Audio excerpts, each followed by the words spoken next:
Et bonjour les amis, pour ce tout premier épisode de la série Les voyages intérieurs, on va plonger ensemble dans un sujet qui nous touche presque tous à un moment dans notre vie, cette sensation de se sentir perdu.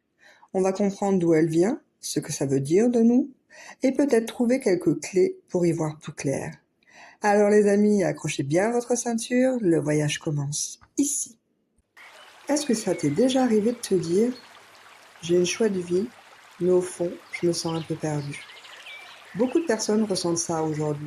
On a plus de liberté, plus de choix, plus d'opportunités que jamais, et pourtant, jamais autant de gens n'ont ressenti ce vide intérieur.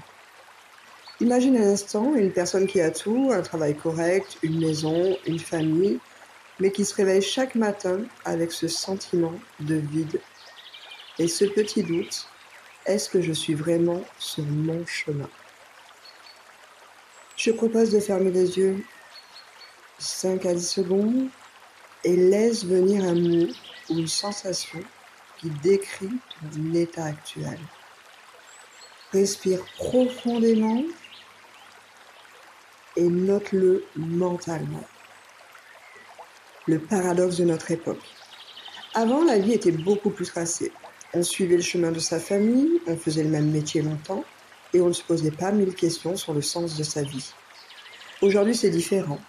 On peut changer de métier, voyager, se reconvertir, entreprendre, créer sa propre voie. C'est une liberté incroyable, mais elle peut être aussi intimidante. Elle nous oblige à nous définir nous-mêmes et ça, ce n'est pas si simple. Pense à quelqu'un que tu connais, qui a changé de métier ou qui s'est lancé dans un projet personnel. Les débuts sont toujours pleins de doutes. Est-ce que j'ai fait le bon choix ? Vais-je y arriver ? Je propose de prendre une feuille et de tracer 2 colonnes. La première, ce que la société attend de moi. La seconde, ce que je souhaite vraiment. Remplis-les sans jugement et observe ce qui ressort.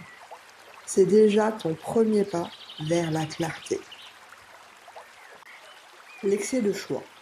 Notre cerveau n'est pas fait pour gérer des centaines de possibilités. Avant, on avait un métier, une trajectoire, des repères. Aujourd'hui, 1000 chemins, 1000 modèles de réussite, 1000 injonctions contradictoires. Résultat, on compare, on doute, on se demande si on a fait les bons choix. On se dit souvent, je devrais faire autre chose, mais je ne sais pas quoi. Pense à l'écran d'accueil d'un smartphone. Trop d'applications, trop de choix. On perd du temps à décider quoi ouvrir. La même chose se passe avec notre vie. Trop d'options crée de la confusion. Choisis une décision récente qui te tracasse. Note toutes les options possibles et pour chacune, écris une petite intention positive comme « Je choisis ce qui me rapproche de moi-même ». La pression d'une vie parfaite. À cela s'ajoute la comparaison permanente. On voit des gens réussir, voyager, lancer des projets, vivre leur passion, mais rarement leurs moments de doute ou d'échec. Et inconsciemment, on finit par croire que les autres ont trouvé leur voie, sauf nous. L'exemple concret qu'on peut prendre, c'est Instagram ou TikTok. On voit les sourires, les voyages, les photos parfaites, mais rarement les nuits où l'on pleure ou où l'on doute. Je te propose de noter 3 moments dans ta vie où tu as douté ou échoué. Puis écris ce que ces moments t'ont appris ou offert. Même un petit apprentissage compte. Tu verras, tu as déjà fait un long chemin. La vraie crise, une crise de sens. Le problème n'est pas seulement le nombre de choix. Beaucoup de personnes traversent une crise de sens. On se demande, pourquoi je fais ce travail ? Est-ce que ma vie me correspond vraiment ? Suis-je aligné avec ce que je suis profondément ? Ces questions apparaissent souvent dans des moments clés. Un burn-out, une rupture, une maladie, une transition de vie. Ces moments deviennent parfois des réveils intérieurs. Je connais quelqu'un qui a perdu son emploi et, à travers cette perte, a découvert sa passion pour le dessin et la méditation. Parfois, la vie nous force à nous arrêter pour écouter ce que l'on veut vraiment. Je propose de fermer les yeux, de respirer profondément et pose-toi cette question. Qu'est-ce qui a vraiment du sens pour moi aujourd'hui? Écris le premier mot ou la première idée qui te vient. Et si se sentir perdu était normal? Se sentir perdu n'est pas forcément un problème, mais une étape nécessaire. C'est souvent le moment où l'on commence à se poser les vraies questions, pas celles que la société nous impose. Qu'est-ce qui a du sens pour moi? Qu'est-ce qui me fait sentir vivante? Quelle contribution ai-je envie d'apporter à ce monde? Prends 2 minutes pour noter 3 questions qui viennent vraiment de toi. Sois honnête sans filtre. Une amie me disait qu'elle se sentait perdue depuis des années, jusqu'au jour où elle a écrit une liste de ce qui la faisait vraiment vibrer.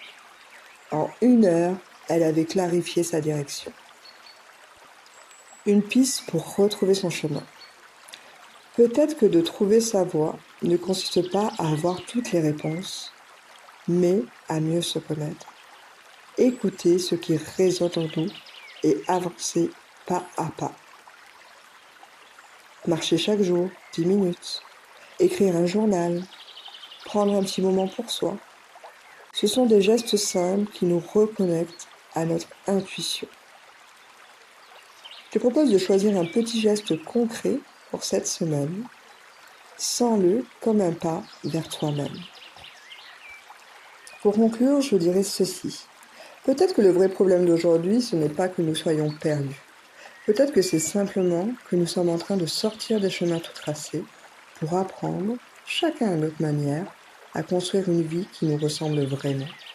Et ça demande du courage et du travail. Parce que ça veut dire accepter de ne pas tout savoir, d'avancer parfois dans le flou et de faire confiance petit à petit à ce qui nous appelle intérieurement. Parce qu'au fond, il n'y a pas un seul bon chemin, il y a ton chemin. Et il se construit pas à pas au rythme qui est juste pour toi. Je te propose un dernier petit moment. Ferme les yeux. Imagine un chemin devant toi. Un chemin qui t'appartient complètement. Il n'y a pas de pression, pas d'attente, juste toi et ce que tu ressens profondément. Avance doucement en te laissant guider non pas par ce que tu dois faire, mais par ce qui te fait sentir vivant. Ressens cette légèreté comme si pour un instant tout devenait plus simple. Et toi, est-ce que tu as déjà traversé ce moment où tu t'es senti perdu dans ta vie? Ce moment un peu flou où tout est remis en question? Si ça te parle, je serais vraiment touchée de lire ton expérience en commentaire. Et voilà les amis, c'est déjà fini pour aujourd'hui. Si vous ressentez le besoin d'être accompagné, vous avez mon lien épinglé en commentaire. Pour rappel, je suis coach professionnelle et psychopraticienne.